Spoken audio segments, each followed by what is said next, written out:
Good evening my dear friends, आप सभी का स्वागत है आपके अपने एजुकेशन कैप्सूल में। और जैसा कि आपको थंबनेल देखकर पता चल गया होगा कि हम किस बारे में बात करेंगे, तो हम बात करेंगे बहुप्रतीक्षित भर्ती ब्लॉक प्रोग्राम मैनेजर की ज्वाइनिंग के बारे में। ठीक है, अब यहाँ पे देखिए हमने कुछ टॉपिक्स दिए हुए हैं, जैसे ब्लॉक प्रोग्राम मैनेजर में सिलेक्शन का प्रोसेस क्या है, इंटरव्यू होगा, रिटन एग्जाम होगा या फिर लॉटरी से होगा, टोटल पोस्ट कितनी है 275 ही हैं या 22 नहीं 825 होगा।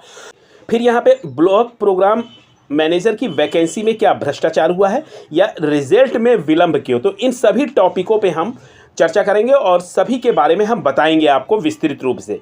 ठीक है, चलिए सबसे पहले हम देख लेते हैं कि यहाँ पर आपके ब्लॉक प्रोग्राम मैनेजर की वैकेंसी में भ्रष्टाचार का टॉपिक क्या रहा। तो उससे पहले सबसे पहले जानना ये जरूरी है कि ब्लॉक प्रोग्राम मैनेजर की जो वैकेंसी निकली थी आपकी, ये आज से 5 साल पहले आपकी वैकेंसी निकली थी 825। ठीक है, 825 पोस्टों के लिए ये करीब 5 साल पहले वैकेंसी निकली थी। और उस वक्त रीज़न ये था कि उस वक्त डिसाइड नहीं हुआ था कि आपकी भर्ती जो है वो इंटरव्यू के द्वारा ली जाएगी या लिखित परीक्षा होगा। इस पे अटकी रही और उसके बाद समय सीमा के बाद इसको निरस्त कर दिया गया था। और 5 साल बाद ये फिर भर्ती फ्लोर पर आती है और इस बार ये आउटसोर्सिंग की मदद से आती है। ठीक, जहाँ पर ये भर्ती सेवा योजन पोर्टल से कौशल विकास की तरफ से इसको निकाला जाता है, जहां पर आपके 275 पोस्ट होते हैं। ठीक है, और इसको कराने की जिम्मेदारी दी जाती है वर्ल्ड मेसर्स कंपनी को। ठीक है, और इसमें जो है फिर जब वैकेंसी चालू होती है तो वहाँ पे फिर से ये पद जो है बढ़कर आपके 825 हो जाते हैं, यानी हर ब्लॉक में इनकी तैनाती होती है। ठीक है, उसके लिए पोस्टिंग निकलती है और वहाँ पे आवेदन लिए जाते हैं।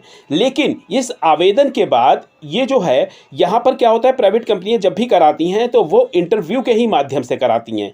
ठीक है, तो यहाँ पे कुछ गड़बड़ी सुनने को मिली। ठीक है, अब इस गड़बड़ी को आइए हम देख लेते हैं कि आपका दैनिक भास्कर जो है पेपर ने इसका एक इन्वेस्टिगेशन किया था, तो उसको हम थोड़ा सा रीड कर लेते हैं। चलिए देखते हैं।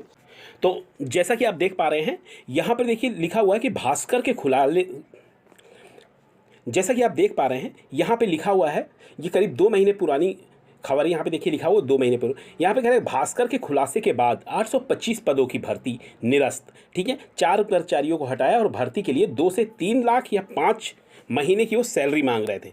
ठीक है, इस खबर में यहाँ का एक लेटर जो है वो उस वक्त अपडेट हुआ था जो 31 दिसंबर को जारी हुआ था। ठीक है, यहाँ पे लिखा है यूपी के सरकारी विभागों में आउटसोर्सिंग की नौकरियां बेचे जाने पे बड़ी कार्रवाई हुई है। यह खुलासा जो है दैनिक भास्कर की इन्वेस्टिगेशन टीम ने किया था। तो कौशल विकास मिशन में ब्लॉक के 825 पदों पे जो भर्तियां निकली थी उसको कह रहे हैं कि निरस्त किया गया है।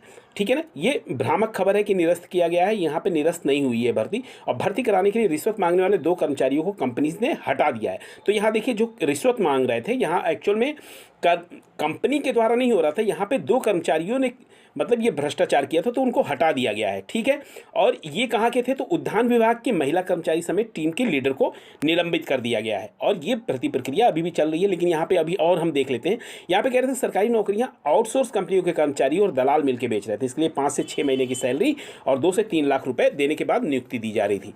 ठीक है, अब यहाँ पे देखिए किन किन लोगों को किया गया था। तो यहाँ पे किया गया था अरुण तिवारी बर्खास्त किए गए थे, आनंद पांडे किए गए थे, प्रीति साहू और योगेश कुमार। ठीक है, यहाँ पे हिडन कैमरा लगा के दैनिक भास्कर ने जो है इन्होंने ये एक अपना स्टिंग ऑपरेशन चलाया था। ठीक है, अब इसी की वजह से ये भर्ती जो है इस वक्त लेट हुई है। क्यों? क्योंकि अब नज़र में आ गई है कि अगर फिर इन्होंने कुछ किया तो फिर वो वही नहीं लोगों का करेंगे। अब यहाँ पे थोड़ा सा और जान लेते हैं इन्वेस्टिगेशन में क्या निकला था। इन्वेस्टिगेशन में तो यहाँ पे देखिए मिशन में कह रहे हैं कि विकासखंड कार्यक्रम प्रबंधक जो 825 की भर्ती निकली थी, इसमें सैलरी 23,500 है। ये और कराना किसको था, तो आउटसोर्स की company vacancy world class services ने निकाली थी। ठीक है, और यहाँ पे 1 लाख से 80,000 रुपये मांगे जा रहे थे। यहाँ पे इन्होंने इन्वेस्टिगेशन किया था। ठीक है, अब यहाँ पे एक ये कह रहे हैं ये मतलब यहाँ पे एक हाफ में पहले देना था और ये करना था, ये इन्होंने खुद अपना बताया है। कंपनी के दफ्तर से निकलकर दलाल ने खुद यूपी हेड को बताया। तो ये पूरी की पूरी खबर जो है इन्होंने छापी थी। ठीक है, और यहाँ पे जो इसके बाद जो लेटर जारी हुआ था, यहाँ ये लेटर जो जारी हुआ था, इसी लेटर का बिहाफ लेके लोगों को लग रहा है कि ये नौकरी जो है, ये भर्ती जो है निरस्त कर दी गई है। और दैनिक भास्कर ने भी ऐसा लिखा था कि इस भर्ती को निरस्त करने का आदेश दिया गया है। ठीक है। तो जबकि भर्ती को निरस्त करने का आदेश नहीं दिया गया है, इस लेटर को अभी हम जूम करके दिखाएंगे तो वहाँ पे आपको देखने को मिलेगा भर्ती प्रक्रिया को निरस्त करने का आदेश दिया गया। तो भर्ती अभी भी आपकी चल रही है, लेकिन अब उतनी उस तरह से नहीं चल रही है, क्योंकि एक बार इसमें भ्रष्टाचार साबित हो चुका है और लोगों को बर्खास्त किया गया है। तो अब जो है बहुत ही बच बच के ये कदम रखे जा रहे हैं। ठीक है, तो इस वजह से इस खबर का जो असर हुआ है, इस वजह से लेट हो रहा है। अभी हम और भी कारण आपको बताने वाले हैं कि किस वजह से ये लेट हो रही है भर्ती, और ये भर्ती पूरी होगी भी कि नहीं। यहाँ पे देखिए, ये सारा का सारा यहाँ पे इन्होंने लिखा हुआ है। यहाँ पे ये पूरा का पूरा लिया गया है कि और पहले भी क्या हुआ था। ठीक है, अब यहाँ पे जो दिनेश प्रताप सिंह जो हैं, स्वतंत्र प्रताप, इन्होंने ही कहा था कि यूपी माइक्रो इरिगेशन प्रोजेक्ट्स के आउटसोर्स कर्मचारी प्रीति साहू और इसी विभाग के बतौर टीम लीडर योगेश कुमार को भी निलंबित कर दिया गया। तो यानी जब निलंबन हो गया है तो इस भर्ती में अब क्यों रुक रही है, इसका कारण हम अभी आगे जानेंगे। ठीक है, तो ये हमने आपको इसीलिए दिखाया है क्योंकि बहुत लोग इसका संज्ञान दे रहे थे कि अब तो भर्ती निरस्त हो गई है, भर्ती निरस्त हो गई है, लेकिन ऐसा नहीं है, भर्ती अभी निरस्त नहीं है, भर्ती चल रही है। आइए हम इसको आपके कई सारे सबूत आपको दिखाते हैं। ठीक है, चलिए। तो ये तो आप समझ गए कि इस वैकेंसी में भ्रष्टाचार हुआ था। ठीक है, और उनको निलंबित भी किया गया। ठीक है, और ये भर्ती निरस्त नहीं हुई है। अब जिस लेटर का हवाला देके लोग कह रहे हैं कि ये भर्ती निरस्त हो गई है, उस लेटर को भी हम देख लेते हैं एक बार। हम आ गए हैं उस लेटर पे, और इस लेटर पे हम अगर नज़र डालते हैं, ठीक है, तो यहाँ पे आपको मोटा मोटा देखने को मिल रहा होगा कि शासन द्वारा उक्त भर्ती प्रक्रिया को निरस्त किया जाता है। ठीक है, यहाँ पे जरूर आप गौर कीजिएगा कि भर्ती प्रक्रिया को निरस्त किए जाने की बात हो रही है, ना कि भर्ती को निरस्त करने की बात हो रही है। चलिए, एक बात तो क्लियर हो गई कि आपकी भर्ती जो है अभी नहीं निरस्त। अगर हम इसको और दूसरी भाषा में देखना चाहें तो आइए एक और सर्च कर लेते हैं। अगर हम यहाँ पे गूगल पे, क्रोम पे, गूगल पे या कहीं पे भी हम जाके इस गूगल क्रोम पे जाके सर्च करते हैं block programme manager vacancy 2024 cancelled. ठीक है, तो आज तो जानते हैं कि इंटरनेट का ज़माना है, सोशल मीडिया का ज़माना है, कोई चीज़ें छिपी नहीं रह सकती। ठीक है, सब लोग गूगल से ही खोजते हैं। तो यहाँ पर यह है कि वैकेंसी जब आपकी कैंसिल लोग कह रहे हैं, तो यहाँ पे जब हम सर्च करेंगे इसको, तो यहाँ पे नीचे आप आके देखेंगे, यहाँ पे लिखा है कि साल 2024 में ब्लॉक प्रोग्राम मैनेजर पद के लिए भर्ती जो है वो रद्द नहीं हुई है।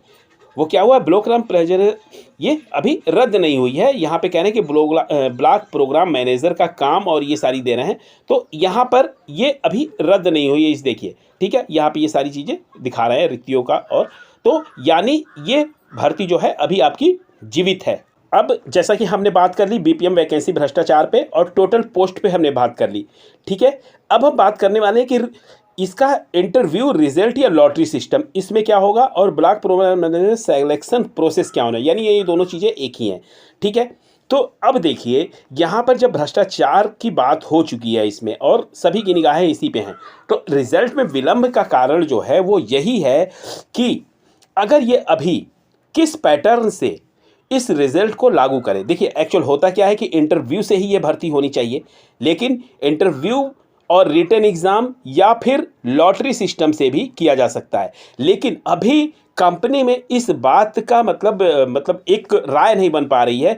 कंपनी और सरकार के बीच में ये बातचीत हो रही है कि किस तरह से इस भर्ती को क्लियर किया जाए, यानी इंटरव्यू किया जाए या रिटन एग्ज़ाम किया जाए या फिर लॉटरी सिस्टम किया जाए। ठीक है, इन तीनों में से बीच में आपकी इंटरव्यू चालू हुए थे, लेकिन फिर वो बंद हो गए। ठीक है, किसी कारणवश मुझे लगता है कि वो काफ़ी कंपनी या वो चीज़ है सशंकित है इस बात को लेके कि अगर फिर से अगर कोई आरोप लगाता है तो उससे बचने के लिए हमें सॉलिड तरीके खोजने होंगे कि हमने, और ये सारी चीज़ें प्रूफ के साथ लेके जाना चाहते हैं, क्योंकि पहले ही इन्हें भ्रष्टाचार का दाग लग चुका है। अब भले उनको निलंबित कर दिया गया हो, कुछ भी कर दिया गया है, लेकिन दाग तो लगा है। तो इस रिजल्ट में विलंब का कारण जो असली हमें समझ में आ रहा है वो यही है। आप लोग थोड़ा सा धैर्य बनाए रखेंगे। ठीक है, इसका रिजल्ट जल्द ही जारी होगा, और आपके ईमेल पे मुझे लग रहा है कि ये ईमेल पे या फ़ोन के द्वारा मैसेज भी जाएंगे कि आपका रिटन एग्ज़ाम होगा या फिर इंटरव्यू होगा या फिर लॉटरी सिस्टम के द्वारा होगा। लेकिन मुझे जहाँ तक संभावना नज़र आ रही है कि एक बार ये रिटन एग्ज़ाम कराने के पक्ष में हैं। जैसा कि आपको मैंने बताया कि 5 साल पहले भी ये वैकेंसी आई थी और उस वक्त भी यही दुविधा थी कि रिटन एग्ज़ाम कराएं या फिर इंटरव्यू कराएं। तो इस बार इंटरव्यू की वजह से ये घपलेबाजी हुई है, भ्रष्टाचार हुआ है। भले ही उनको इन लोगों ने निलंबित कर दिया हो, लेकिन अभी भी तलवार लटकी हुई है। तो इस सब से बचते हुए अभी जो सेफ जोन नज़र आ रहा है इनके पास, वो है रिटन एग्ज़ाम।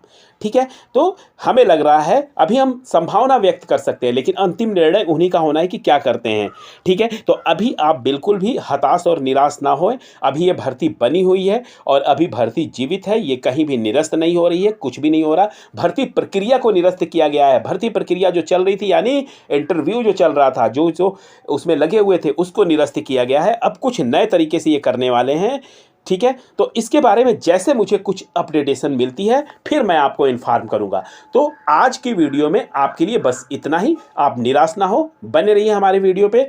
फिर मिलते हैं आपके साथ वैल्यूएबल जानकारी के साथ। तब तक के लिए आपका बहुत बहुत धन्यवाद।